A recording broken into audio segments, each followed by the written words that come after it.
If you're watching this, you've probably seen the first part in this little mini 3-part series, all about what lifestyle changes you can expect when moving to Saudi Arabia and how really this can affect whatever fitness journey that you're on. I'm an online fitness coach and I've had a lot of success helping people move from their home country through to Saudi Arabia and making the most of the opportunity that they now have, overcoming the struggles and the challenges that they'll face in what probably is quite a daunting move, right? So I have really doubled down my efforts on helping people before they make the move, so they've got a good structure in place, they've got a good understanding, and so that when they do make the move and start settling in whatever city they're settling in, they're able to make that transition much sooner and continue making the progress in whatever goal it is, whether it's fat loss, whether it's gaining muscle, gaining strength, improving their performance, whatever it might be.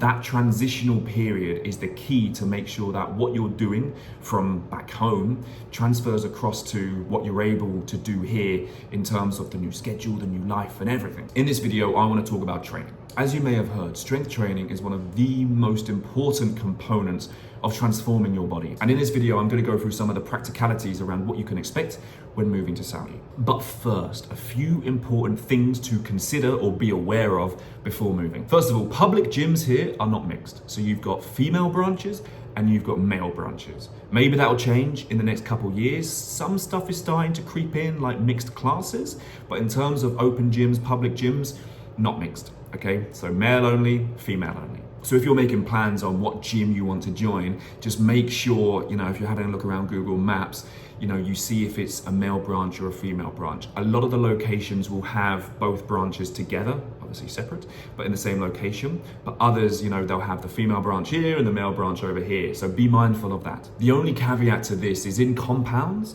the gyms are generally mixed there. So make sure also, if that is a big thing for you, to ask the management what the gym situation is like. Compounds, generally always mixed.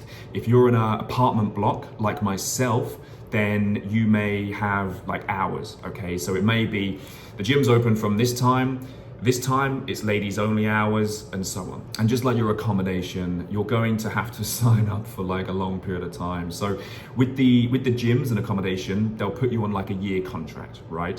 Some of the gyms now are doing like a 6-month membership, a 12-month membership, or like a 3-month membership. But still, you need to lock in for like a good period of time. There's not really any pay-as-you-go gyms at the moment. So you can't just rock up for a day pass. Some gyms, depending on who's at reception, will let you in, but mostly you can't rely on that. And this is really as the rise of budget gyms come. So for example, Pure Gym, they're opening with this model. As with everywhere else, peak times, horrible. And this is usually after work, right? Between 4 and 7. But I will give you a secret. The morning time, 6, 7, 8, magic. So if you can get your session in early, you can attack the day before it attacks you, and then also avoid the rush hour in the gyms afterwards, which is hell. There are various tiers to commercial gyms too. You've got the budget gyms, for example, Into Fit, you've got Gym Nation, you have sort of some Fitness Time branches, Fitness Time Express, and then other local independents. And these really are places where you want to get in and then get the fuck out as quickly as can.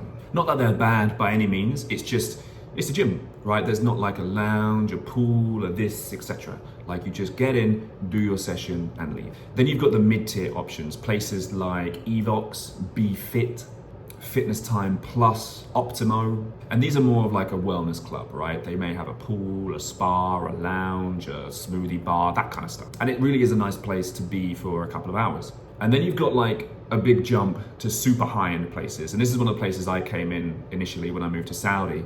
It's a gym called Core, right? And this is like 100,000 riyals a year for the membership.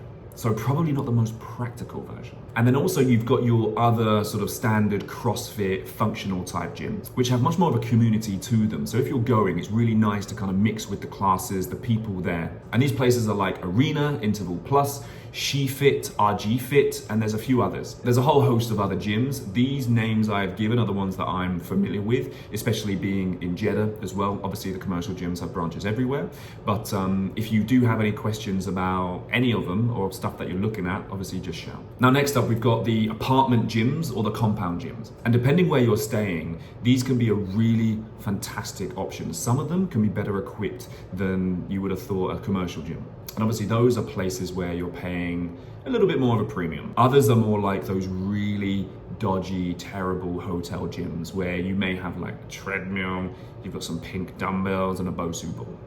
So I'm not sure it's really a viable option. And I suggest this is one of the questions that you ask the compound or apartment before so that you can be familiar with what you're going into. And lastly, we've got the home setup, right?